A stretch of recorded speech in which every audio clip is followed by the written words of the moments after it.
Hello students, welcome back. मैं साहिली आपका हमारे क्लास 12 के बैच में फिर से एक बार आपका स्वागत करती हूँ।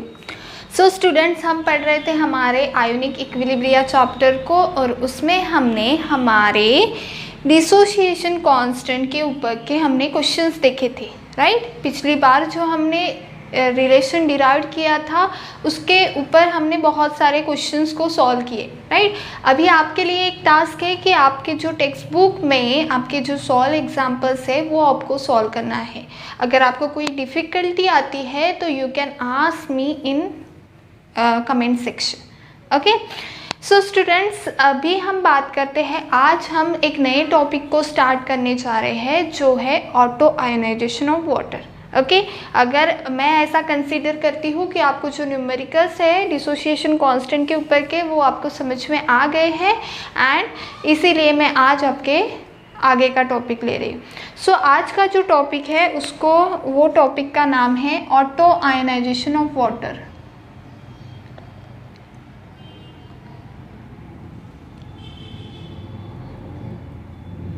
देखिए student, auto ionization of water, इस वर्ड से क्या समझ रहा है, कुछ मीनिंग का पता चल रहा है? चलो बताओ, क्या पता चल रहा है आपको? ऑटो आयोनाइजेशन मतलब खुद से ही आयोनाइज होना, है ना। तो उसको दूसरा वर्ड में हम ऐसे भी बोल सकते हैं कि सेल्फ आयोनाइजेशन। उसी को हम क्या बोल सकते हैं? सेल्फ आयोनाइजेशन या फिर ऑटो आयोनाइजेशन। सेल्फ का मतलब क्या होता है? हम बोलते हैं ना तू सेल्फ ही कर ले, राइट। तो मतलब तू खुद ही कर ले, राइट, ऐसा होता है। सो सेल्फ आयोनाइजेशन मतलब खुद से ही आयोनाइज होना, ओके। सो किसका आयोनाइजेशन देख रहे हैं हम लोग? आयोनाइजेशन ऑफ वाटर, मतलब वाटर कैसे खुद से ही आयोनाइज होते हैं वो आज हम इस टॉपिक में स्टडी करने वाले, ओके। सो स्टूडेंट, स्टार्ट करते हैं अभी।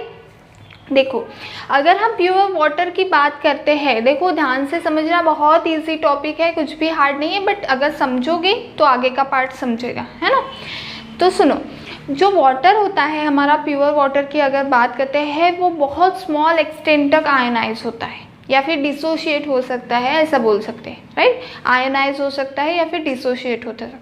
तो अगर हम वाटर की बात करते हैं, राइट, अगर हम वाटर की बात करते हैं, यहाँ पे मान लो अगर मैं वाटर के 2 मॉलिक्यूल्स ले रही हूँ, राइट, यहाँ पे मैंने वाटर के 2 मॉलिक्यूल्स लिए हैं, उसका अगर हम आयोनाइजेशन देखते हैं, राइट, ये आयनाइज होगा। सो आपको पता है इनमें से कोई भी एक वाटर ले लो, ओके। जो वाटर होता है वो 2 कंपोनेंट में होता है। कैसे स्प्लिट आउट हो सकता है? एक H और एक OH, ये 2 कंपोनेंट से मिलके H2O हमारा बनता है कि नहीं। सो अगर इस H को मैं यहाँ पे जुड़ जाने दूँ तो ये क्या बन जाएगा, राइट, ये क्या बन जाएगा फिर? H3O+ ion, right, H3O+ ion. और मुझे क्या मिलेगा? एक H यहाँ पे चल गया तो ये क्या बचा? OH बचा। सो यहाँ पे एक निगेटिव वाला आयन मुझे मिलेगा, OH निगेटिव आयन, ओके। इतना समझा? देखो मैंने अभी जो आंसर, जो अभी सेंटेंस बोला उसी में आपका ये पूरे इसका आंसर छुपा है। सबसे पहली बात कि मैंने ऐसे क्यों लिया, क्योंकि मैंने अभी आपको बोला कि मैंने 2 मॉलिक्यूल्स की, हम वाटर की बात कर रहे हैं, ओके। सो हमने 2 मॉलिक्यूल्स लिए, राइट। फिर हमने ये 2 एरो क्यों लिए? क्योंकि मैंने अभी बोला कि वाटर जो है वो बहुत स्मॉल एक्सटेंट तक आयोनाइज होता है, राइट। स्मॉल एक्सटेंट तक आयोनाइज होता है मतलब वीकली आयोनाइज होता है, राइट। वीकली आयोनाइज होता है, जब भी ये वर्ड आता है तो हम क्या करते हैं? डबल एरो से इंडिकेट करते हैं। दैट मीन्स हम इससे कंसीडर करते हैं कि ये जो रिएक्शन है ये इक्विलिब्रियम इस्टेब्लिश कर रही है, राइट। इसी का मीनिंग क्या होता है? इक्विलिब्रियम इस्टेब्लिश करना, ओके। सो इक्विलिब्रियम इस्टेब्लिश होना। और फिर बाद में का ये तो हमें पता चल गया है, जब भी हम वाटर को इस मॉलिक्यूल को स्प्लिट आउट करिए या फिर इस मॉलिक्यूल को स्प्लिट आउट करिए, राइट, तो जब भी हम देखते हैं तो H+ यहाँ पे चला जाएगा तो मुझे H3O+ आयन मिलेगा और OH निगेटिव आयन मिलेगा, राइट। ये हो गई हमारी कहानी। यहाँ तक आपको समझ में आया? समझा इतना? सो स्टूडेंट्स, अभी हमें पता है, हमने पिछले लेक्चर में एक कंसेप्ट के बारे में पढ़ा था, that is equilibrium constant, right. Equilibrium constant के बारे में अगर हम पढ़ा है तो इक्विलिब्रियम जो कांस्टेंट होता है उसको हमने कैसे डिनोट किया था, के से डिनोट किया था, राइट। और ये इक्विलिब्रियम कांस्टेंट होता क्या था, किसका क्या फॉर्मूला था इसका, जब भी हम देखते थे तो हम कैसे लिखते थे, it is the concentration of product divided by concentration of the reactant, right. हम ऐसे लिखते थे, पिछले लेक्चर में देखा होगा आपने। सो चलो अभी यही इक्विलिब्रियम कांस्टेंट का अगर हम यूज़ करते हैं के की वैल्यू ली, तो के की वैल्यू क्या हो जाएगी, product concentration of product divided by concentration of the reactant, right. तो चलो कॉन्सेंट्रेशन ऑफ प्रोडक्ट के साइड में कौन है, H3O प्लस, और क्या आ जाएगा, OH negative ions, right. Reactant कौन है, 2 मॉलिक्यूल्स ऑफ H2O है, तो आप H2O 2 मॉलिक्यूल्स लिख सकते हैं या फिर 2 मॉलिक्यूल्स का स्क्वायर, राइट। सो मैं ऐसे लिख रहे हैं H2O का स्क्वायर, बहुत सिंपल बात है ये, ओके। नाउ देखो अभी मैं क्या कर रही हूँ, इस H2O को यहाँ पे लेके जा रही हूँ, इस एरो को समझ रहे हो आप, ओके। H2O को यहाँ पे लेके जाऊँगी तो ये क्या होगा, K इंटू H2O का स्क्वायर, राइट, स्क्वायर हो जाएगा, ये इज इक्वल्स टू, ये हमारे टर्म्स जो है वो जैसे के वैसे ही रहेंगे, ओके। इतना समझा अभी आपको, देख लीजिए एक बार कि समझा है कि नहीं आपको, यस, ओके। नाउ अभी हम ऐसा मानते हैं कि जब भी हम प्योर वाटर की बात करते हैं, देखो स्टूडेंट्स, इतना अगर आपको समझ में आ गया है तो आगे सुनो। जब भी हम प्योर वाटर की बात करते हैं तो प्योर वाटर का जो भी कॉन्सेंट्रेशन दिख रहा है ना, प्योर वाटर का ये ब्रैकेट मतलब क्या है, कॉन्सेंट्रेशन है, ये बहुत कम होता है। मतलब हमने क्या बोला अभी स्टार्टिंग से, हम बोल क्या रहे हैं कि ये जो वाटर है ये बहुत स्मॉल एक्सटेंट तक आयोनाइज होता है, मतलब कि उसका कॉन्सेंट्रेशन भी कितना रहेगा, बहुत कम रहेगा, मतलब बहुत चेंज ज़्यादा नहीं होगा, है ना, बहुत कम, जो कॉन्सेंट्रेशन का जो चेंज होगा वो बहुत कम होगा, इसीलिए हम उसको क्या मानते हैं, कांस्टेंट मानते हैं। सो हम इस H2O के कॉन्सेंट्रेशन को हम किसी कांस्टेंट से डिनोट करते हैं। सो हम H2O के कॉन्सेंट्रेशन को हम एक कांस्टेंट से डिनोट करते हैं, और वो कांस्टेंट को हम क्या, K से डिनोट कर सकते हैं, constant is equals to K dash से करेंगे, क्योंकि यहाँ पे K है तो डबल K हो जाएगा, तो यहाँ पे हम K यूज़ करें, K डैश यूज़ करें, ओके।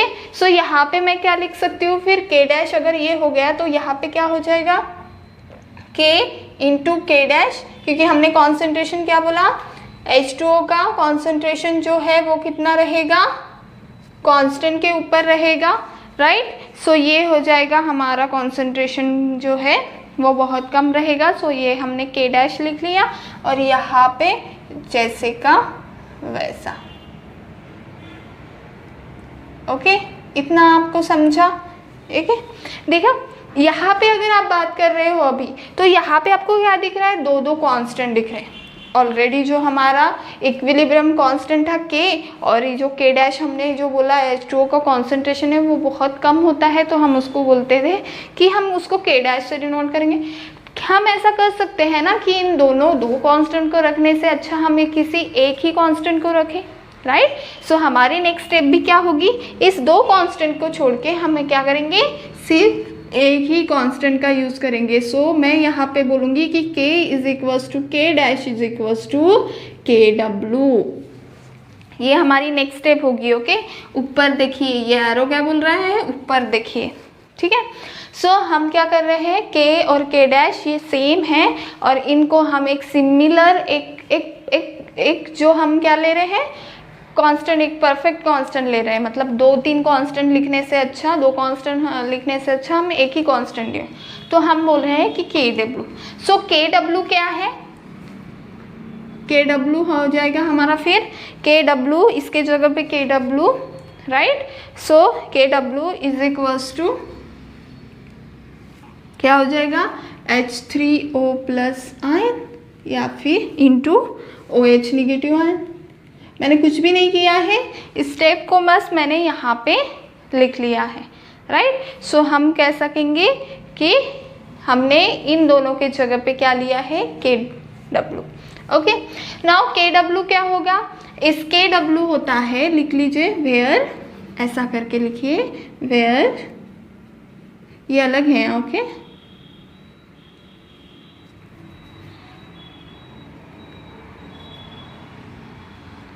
ठीक है। वेयर के डब्लू इज, क्या बोलते हैं हम के डब्लू को, ionic product of water, H2O भी लिख सकते हैं या फिर वाटर, राइट। दूसरा H3O प्लस आयन क्या है, हमने बार बार बोला है कि H3O प्लस आयन, बट उसके बारे में अगर किसी को पता नहीं है तो अभी समझ लो, ये क्या है, कॉन्सेंट्रेशन ऑफ हाइड्रोनियम आयन। क्या बोलते हैं हम इसको, कॉन्सेंट्रेशन ऑफ हाइड्रोनियम आयन, या फिर H प्लस आयन भी आप बोल सकते हो, ठीक है। Hydronium ion H plus ions हम दोनों सेम ही यूज करते हैं, बट हम आपके टेक्स्ट बुक में स्टार्टिंग में ये लिखा है कि कन्वीनियंटली यूज़ करने के लिए हम H प्लस भी ले सकते हैं, बट यहाँ पे हम H3O प्लस आयन्स के टर्म्स में उसके बात कर रहे हैं। ओके, और OH निगेटिव आयन्स क्या हो जाएगा फिर, कॉन्सेंट्रेशन ऑफ किसका, हाइड्रोक्सिल, समझ रहे हैं, ये हाइड्रोनियम आयन और ये हाइड्रोक्सिल आयन। ओके, सो अभी आपको सभी टर्म समझ में आ गया। इसको क्या बोलते हैं, क्या बोलते हैं, हाइड्रोनियम आयन, इसको क्या बोलते हैं, हाइड्रोक्सिल आयन, ठीक है। कॉन्सेंट्रेशन मतलब ब्रैकेट को हम बोलते हैं, है ना, ये तो अभी समझ में आया, ठीक है। सो अभी हमने ये क्या रिलेशन डिराइव किया है कि के डब्ल्यू जो होता है वो प्रोडक्ट होता है H3O प्लस आयन और OH नेगेटिव आयन। सो अगर आपको कोई भी बोलता है चलो आयोनिक प्रोडक्ट ऑफ वाटर क्या है, तो आप यहाँ से उसके डेफिनेशन को लिख सकते हो। सो आप क्या लिखोगे, इसको अंडरलाइन करो, इसको बॉक्स करो, क्योंकि ये इम्पॉर्टेंट है, ये हाईलाइट होना चाहिए। आप इसी के बारे में अभी लिख रहे हो आयोनिक प्रोडक्ट ऑफ वाटर की, आप डेफिनेशन क्या लिखोगे, फिर डेफिनेशन को लर्न करने की ज़रूरत नहीं है। कैसे लिखोगे, इस इक्वेशन की तरफ देखो और डेफिनेशन लिखते जाओ। क्या है, क्या दिख रहा है, प्रोडक्ट दिख रहा है, it is a product of, किसका प्रोडक्ट है, कौन है, molar concentration of hydronium ion and किसका, and hydroxyl ion, molar concentration of hydronium ion and hydroxyl ion, दिख रहा है, in a solution at a given temperature या फिर at equilibrium, क्योंकि हमने बोला था कि ये जो रिएक्शन है ये क्या है, इक्विलिब्रियम में है। सो हम यहाँ पे ऐसा लिखेंगे, पहले ये तो it is a product of molar concentration of hydronium and hydroxyl at equilibrium. Okay, at equilibrium in a solution at given temperature। Okay, so ये हमें पता चल गया, is called the ionic product of the water. समझ में आया, definition learn करने की ज़रूरत है नहीं। कैसे बोलेंगे, it is the product of molar concentration of hydronium ion and hydroxyl ion eight equilibrium in a given solution at given temperature is known as the ionic product of the water। इतना समझा अभी आपको? अगर समझा नहीं है तो मुझे कमेंट करके बोलना, है ना। एक बार देख लीजिए समझ में आया इतना। ओके, देखो अभी आगे का बताती हूँ मैं आपको। जब भी हम प्योर वाटर की बात करते हैं, राइट, तो हम बात करते हैं कि हाइड्रोक्सिल आयन का कॉन्सेंट्रेशन, हाइड्रोनियम आयन का कॉन्सेंट्रेशन और हाइड्रोक्सिल आयन का कॉन्सेंट्रेशन होता है वो इक्वल होता है जब भी हम इन प्योर वाटर, ओके, जब भी हम प्योर वाटर की बात करते हैं तो कॉन्सेंट्रेशन ऑफ, क्या बोल रही है देखो मैं, कॉन्सेंट्रेशन ऑफ हाइड्रोनियम आयन, ये वाला, ओके, इसका concentration hydronium ion is equal to, ये लिखने की ज़रूरत नहीं है, मैं आपको जस्ट बता रही हूँ, is equal to the concentration of hydroxyl ion in mole per dm cube. किसमें हम डिनोट करते हैं, मोल per dm cube. So it is equal, क्या बोल रहा है ये सेंटेंस, क्या बोल रहा है देखो, इस सेंटेंस को हम वर्डिंग में कैसे लिख सकते हैं कि concentration of H3O plus ion जो होता है वो इक्वल टू होता है concentration of OH negative ions in mole per dm cube. Okay, तो इतना अभी हम समझा। And it is equal to, अभी आप यहाँ पे लिख सकते हो, and it is equal to 1 × 10⁻⁷ mole per dm cube. क्या बोला है, मोल पर डीएम क्यूब में होता है, और वो इक्वल होता है, हमने बोला पर कितना इक्वल होता है, वैल्यू तो बताओ कितना इक्वल। ठीक है, आपने बोल दिया कि ये दोनों जो वैल्यूज़ है ये इक्वल होती है, बट कितना इक्वल होती है, right. So it is equal to 1 × 10⁻⁷ mole per dm cube. सो अब अगर हमें ये वैल्यू पता चल गई तो यहाँ पे पुट आउट करिए, चलो। सो KW की वैल्यू क्या हो जाएगी, KW इज इक्वल्स टू 1 × 10⁻⁷, ये राइट, मल्टीप्लाई बाय 1 × 10⁻⁷, दोनों का सेम बोला है। ओके, अगर ये नहीं दिख रहा है आपको तो मैं यहाँ पे फाइनल इक्वेशन लिख देती हूँ। सो इन दोनों का अगर आप मल्टीप्लिकेशन करते हो, देखो मल्टीप्लिकेशन मैथ्स में, सो इसका ऊपर लिखती हूँ तो ये क्या हो जाएगा, KW इज इक्वल्स टू, इन दोनों का प्रोडक्ट 1 × 1 × 10⁻⁴।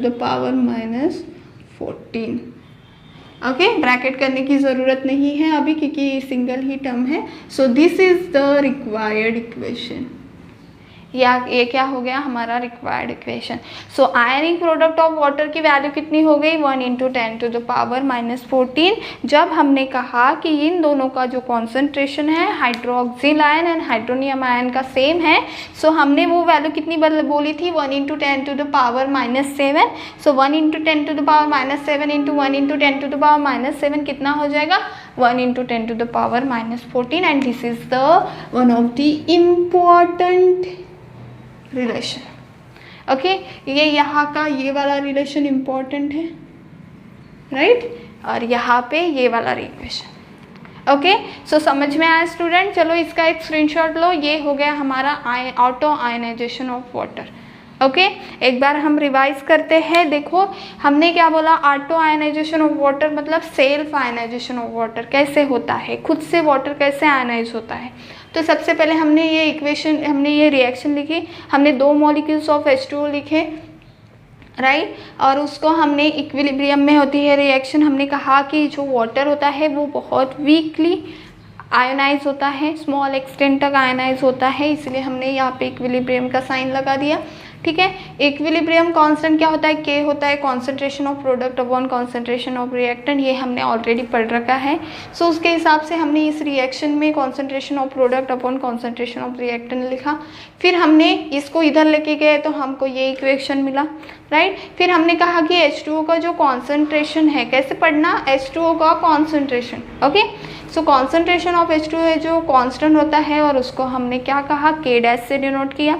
और फिर K' से हमने डिनोट किया तो हमने यहाँ पे 2 कांस्टेंट लिख लिए, राइट। 2 कांस्टेंट अच्छे नहीं दिखे है ना, कितने कांस्टेंट लिखेंगे, तो हमने उन दोनों कांस्टेंट को एक कांस्टेंट में ही बदल दिया जो था KW, और KW था ionic product of the water, right. और KW हमारा क्या मिला था हमें, ये इक्वेशन कुछ हमें ऐसा मिला था। फिर हमने इसकी डेफिनेशन लिखी इक्वेशन से ही। ओके, सो ये हो गया हमारा डेफिनेशन, इन दोनों का product at equilibrium is known as the ionic product of the water. So अगर हमने देखा प्योर वाटर की जब भी हम बात करते हैं तो प्योर वाटर में जो आयनिक मोलर कॉन्सेंट्रेशन ऑफ हाइड्रोनियम होता है वो इक्वल टू हाइड्रोक्सिल आयन होता है। सो ये इक्वेशन कुछ ऐसा मिलेगा, राइट। उसकी वैल्यू ये थी, और ये इक्वेशन जब भी हमने सॉल्व किया तो कुछ ऐसी वैल्यू मिली, और जब भी हमने इस इक्वेशन को सॉल्व किया तो हमें फाइनल इक्वेशन ये मिला। okay, and this is one of the important equation. So students, I hope आपको ये ऑटो आयनाइजेशन समझ में आया होगा. चलो अभी हम इसके आगे का पार्ट देखते हैं. फटाक से इसका स्क्रीनशॉट ले लो. देखो स्टूडेंट्स, अभी हमने KW की वैल्यू को डिराइव कर लिया और उसका जो इक्वेशन था कुछ हमें ऐसा मिला, right. KW is equals to 1 into 10 to the power -14. इस इक्वेशन को ध्यान में रखना. जब भी आप न्यूमेरिकल सॉल्व करोगे, it is one of the important equation. Okay, अभी आप देखिए, अभी हम बात करते हैं हमारे नेक्स्ट इक्वेशन की, that is pH scale. Next topic की, that is the pH scale. Okay, ये हमारा नेक्स्ट टॉपिक है. ठीक है, तो स्टूडेंट्स देखिए, हमेशा concentration moles per DM cube में हमेशा एक्सप्रेस करने से अच्छा हम उसको कन्वीनियंटली लॉगरिदम स्केल में भी उसको क्या कर सकते हैं, एक्सप्रेस कर सकते हैं, राइट. हम हमेशा मोल पर DM क्यूब में कॉन्सेंट्रेशन की बात करते हैं, बट मोर कन्वीनियंटली की अगर हम बात करते हैं तो हम उसको लॉगरिदमिक स्केल में भी उसको एक्सप्रेस कर सकते हैं. तो सोरेनसेन करके एक साइंटिस्ट है, उन्होंने हमें pH स्केल के बारे में कहा. लॉगरिदम स्केल में डिनोट करना मतलब क्या है, pH स्केल में डिनोट करना. ओके, उसी लॉगरिदम स्केल को हम क्या कहते हैं, लॉगरिदम स्केल को हम क्या कहते हैं, pH स्केल. ओके, सो ये जो pH स्केल होती है, इसको हम इसके हेल्प से हम कन्वीनियंटली कॉन्सेंट्रेशन टर्म को एक्सप्रेस कर सकते हैं. ओके, सो इसको जो डिराइव किया, अभी मैंने आपको बोला कि एक सोरेनसेन करके साइंटिस्ट थे, इन्होंने इस कंसेप्ट को 1909 में डिराइव किया और हमारे सामने एक pH स्केल दी. ओके, एक pH स्केल दी. ओके, सो pH को उन्होंने कैसे डिफाइन किया. सबसे पहले बात करते हैं हम pH की. देखो कैसे लिखा जाता है, P स्मॉल h कैप, मतलब P small h capital. Okay, इसको हम बोलते हैं pH स्केल. ओके, सो pH को उसने कैसे डिफाइन किया. उसने बोला कि pH जो होता है वो होता है negative logarithm to the base 10 of H plus ion. क्या बोला उसने, it is the negative logarithm to the base 10 to the molar concentration of H plus ion. Okay, ना pH की डेफिनेशन क्या है, क्या इसको लर्न करना पड़ेगा, नहीं. देखो कैसे लिखते हैं, इसको वर्डिंग में लिखो. कैसे लिखोगे, इट इज़ अ, pH को कैसे लिखेंगे, इट इज निगेटिव. दिख रहा है आपको, negative logarithm to the base 10 लिखा है, राइट. कभी कभी ई लिख लेते हैं तो गलत हो जाता है, तो हमेशा याद में रखना यहाँ पे बेस 10 ही रहता है और कुछ भी नहीं लिखना, मतलब ये भी रॉन्ग हो गया, राइट. सो हम हमेशा 10 ही लिखेंगे, इसलिए हम जो डेफिनेशन है उसमें भी हम साफ साफ डिनोट कर रहे हैं कि टू द बेस 10 होना ही चाहिए. Okay, so it is the negative logarithm to the base 10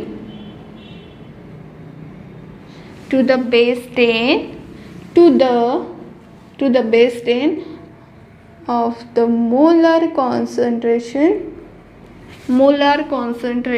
of किसका, हाइड्रोनियम आयन.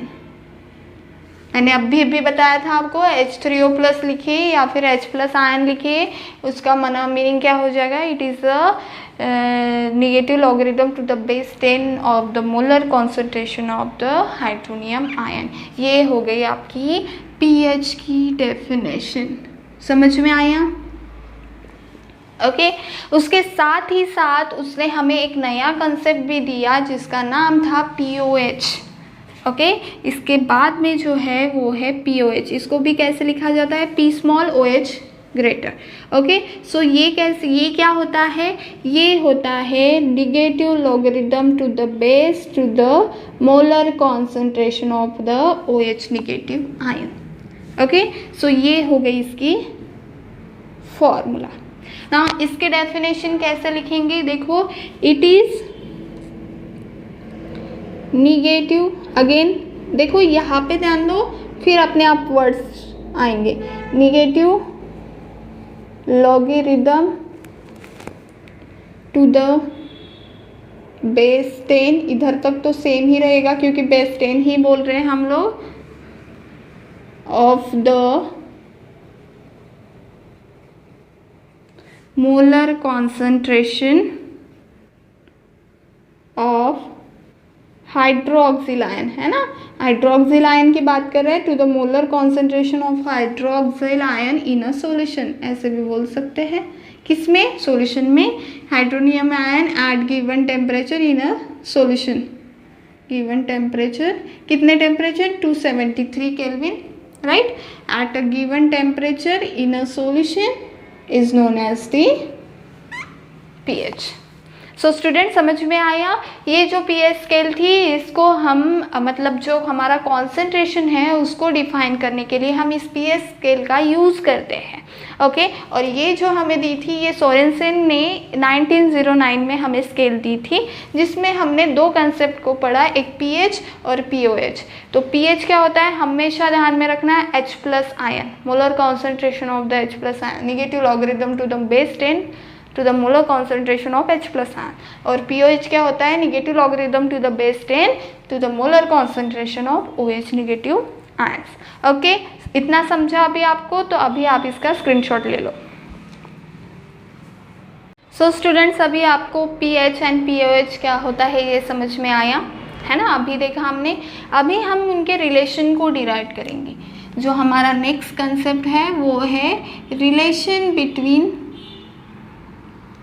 pH, देखो मैं कैसे लिख रही हूँ हमेशा ध्यान में रखना, नहीं तो गलत कर लोगे, pH एंड POH। ओके, तो हम इन दोनों के बीच में का रिलेशन देखेंगे। ओके, सो इस रिलेशन को याद करने से, इस रिलेशन को समझने से पहले ये वाले इसके ध्यान दो, हमने क्या देखा था, ionic product of water is equal to 1 × 10⁻⁻14 होता है।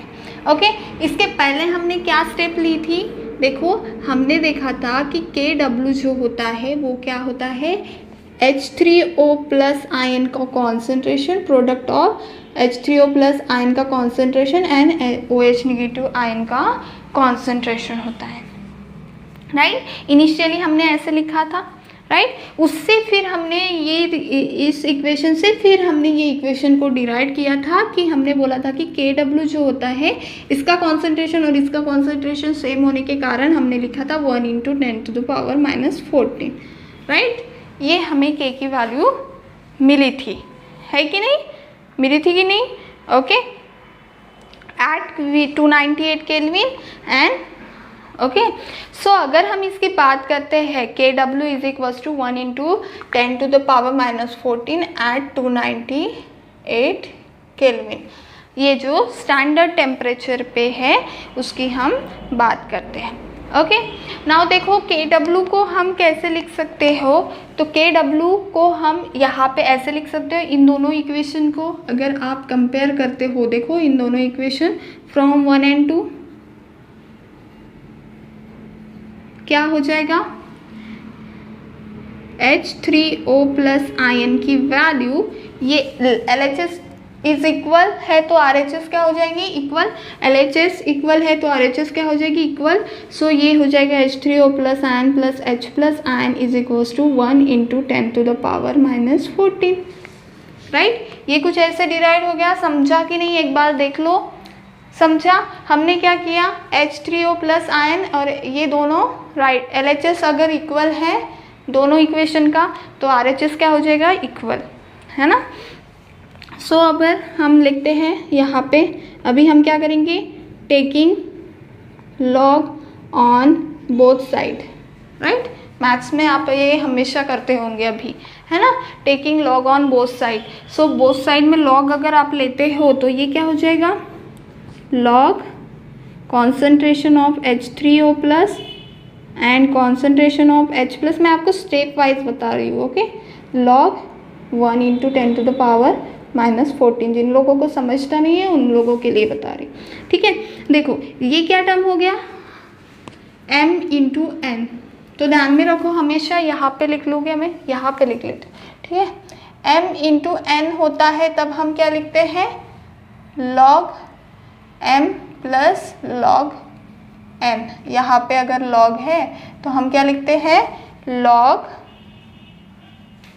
ही लगाना था ना, तो हमने log लगा दिया, m × n। सो हम क्या लिखेंगे, log m plus log n। Index rule कहते हैं हम लोग इसको, है ना। सो इसको कैसे लिखोगे, log H3O plus ion plus log H plus ion,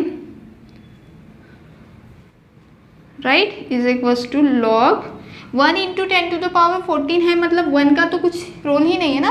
1 × 10⁻−14 बोलिए या फिर 10⁻14 बोलिए, इस 1 को मत लिखिए, राइट। सो हम ऐसे लिखते 10⁻−14, राइट। देखो अभी इन लोगों को हमने लिख लिया, log H3O प्लस आयन और log H plus ion, right.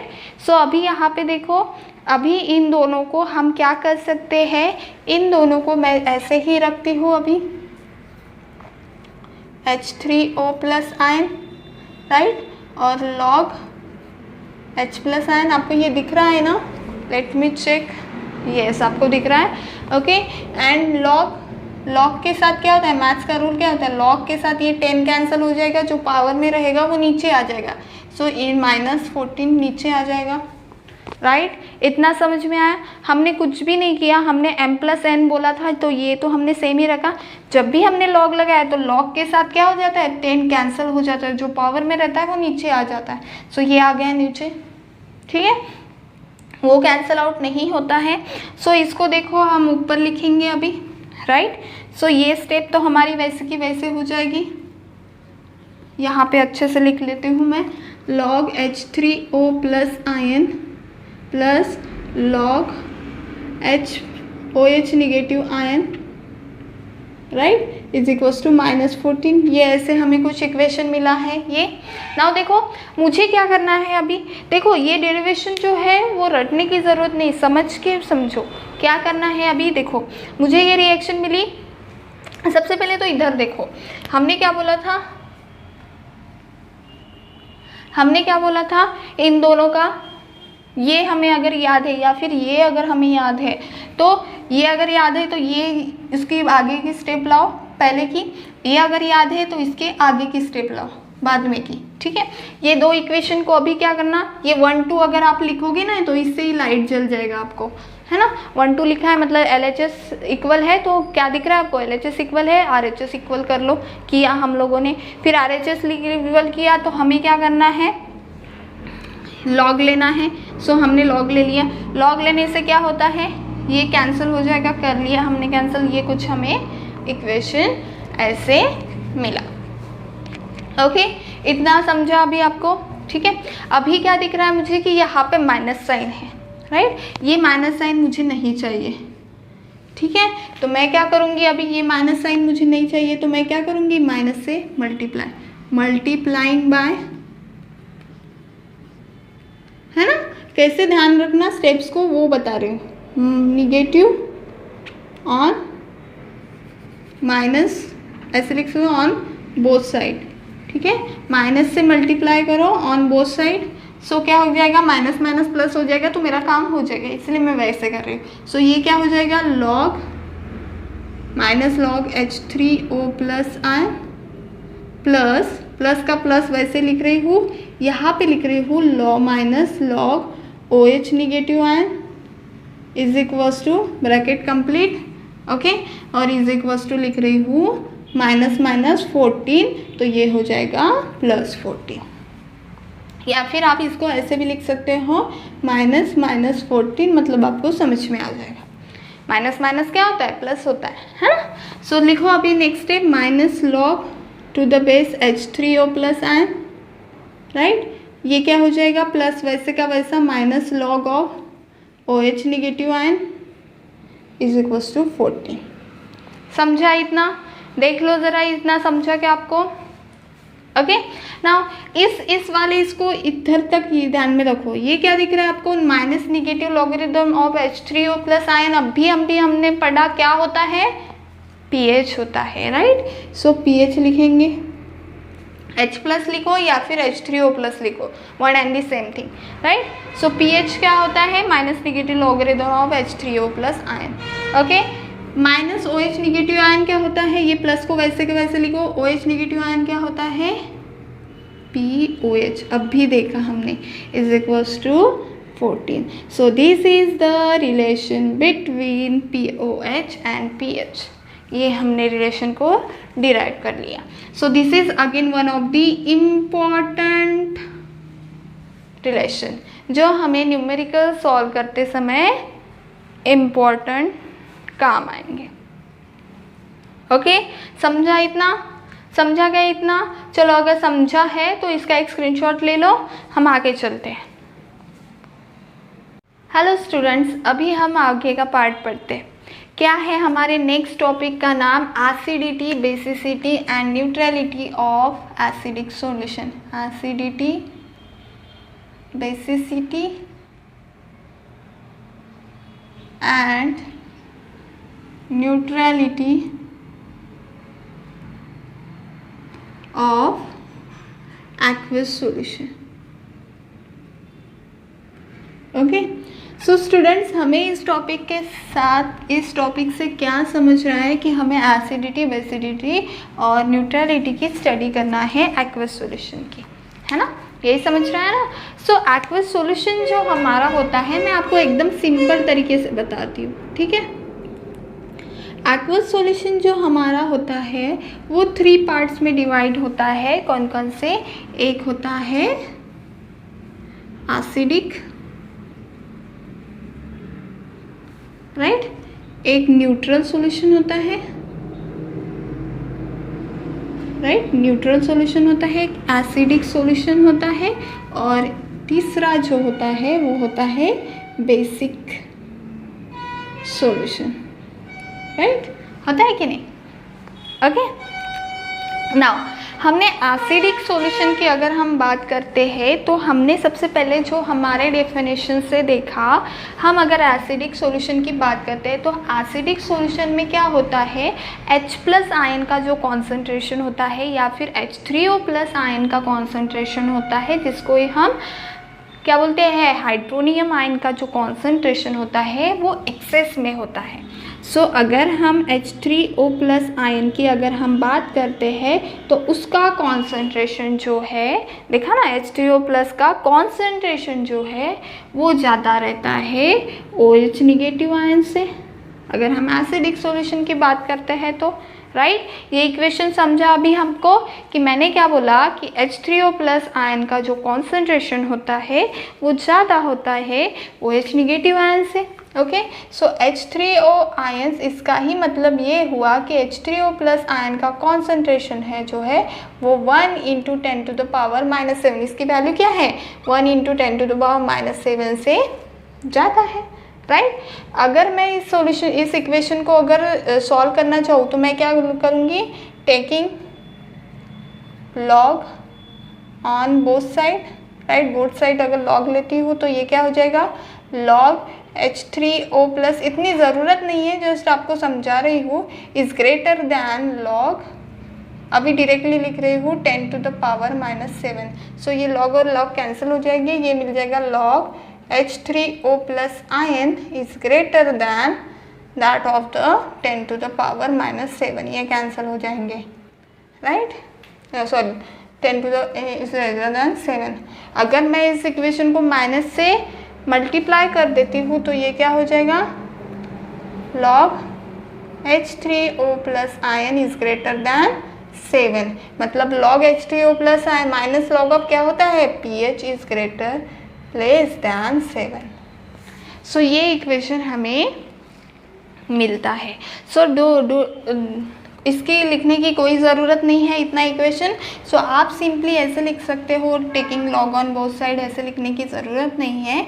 जब भी हम एसिडिक सॉल्यूशन की बात करेंगे तब भी हम क्या लिखेंगे कि जो H3O प्लस आयन मतलब हम pH जो है वो लेस दैन 7 कहेंगे, राइट? समझा इतना आपको? अगेन जब भी हम न्यूट्रल सॉल्यूशन की बात करते हैं, प्योर वाटर की जब भी हम बात करते हैं तो हम क्या बात करते हैं एट 298 केल्विन की जब भी हम बात करते हैं तो हम देखते हैं जो concentration of H3O plus ion जो होता है वो equal to OH negative ion होता है और which is equal to 1 × 10⁻⁷, right? So अगर आप फिर से इस इक्वेशन को सॉल्व करो तो आपको क्या मिलेगा, इसका जो कॉन्सेंट्रेशन है वो इज़ इक्वल टू 7 मिलेगा, राइट? जब भी मैंने अभी आपको स्टेप्स बताए इसको फिर लॉग लगाओ और माइनस करो, राइट?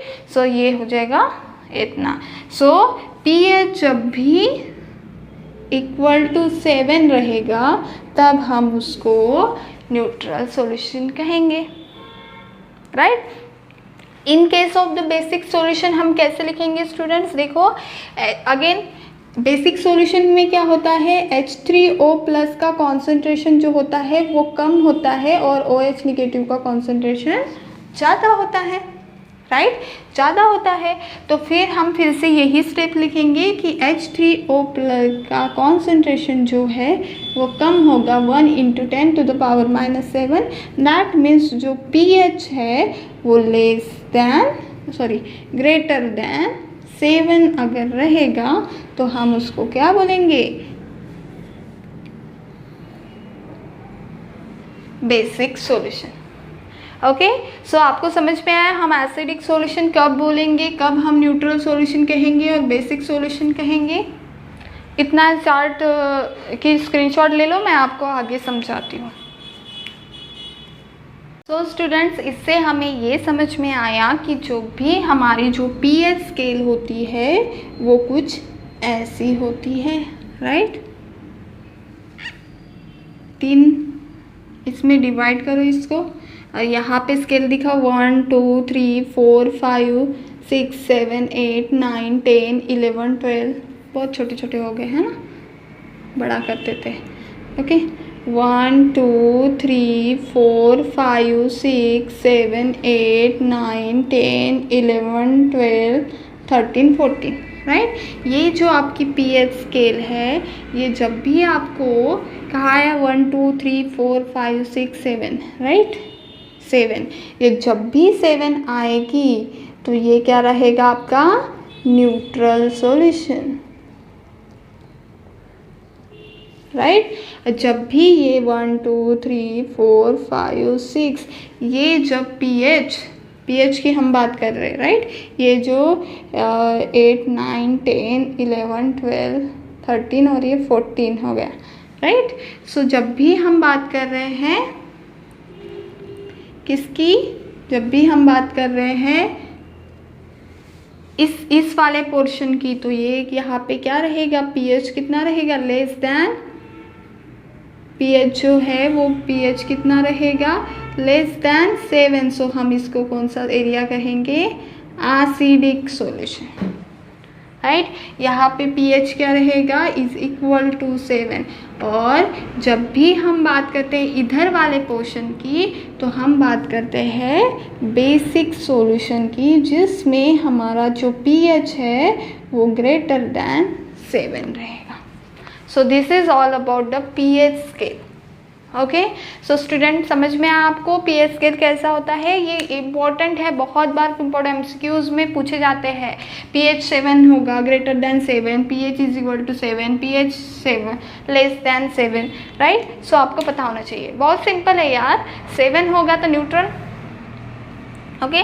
7 से नीचे होगा तो एसिडिक, 7 से ऊपर होगा तो बेसिक, 14 तक, राइट? ये सिंपल सा है, इसका एक स्क्रीनशॉट निकाल लो, नहीं तो आपके टेक्स्ट बुक में तो है ही है। Okay, so students we are done with our all the topics here. Right इस चैप्टर के पूरे टॉपिक नहीं कवर हुए हैं, जो आज हमें कंप्लीट करने थे उसको आज हम ख़त्म कर चुके हैं। नाउ नेक्स्ट लेक्चर में हम इसके न्यूमेरिकल्स देखेंगे, राइट। पीएच पीओएच ये जो रिलेशन आपको दिया है, right, pH pOH is equals to 7, ये जो हमने रिलेशन देखा था, राइट, इसके ऊपर के हम कुछ न्यूमेरिकल्स को सॉल्व करेंगे, राइट। सो मिलते हैं स्टूडेंट्स नेक्स्ट लेक्चर में हमारे, तब तक के लिए बाय बाय। इसका एक स्क्रीनशॉट ले लो, ठीक है।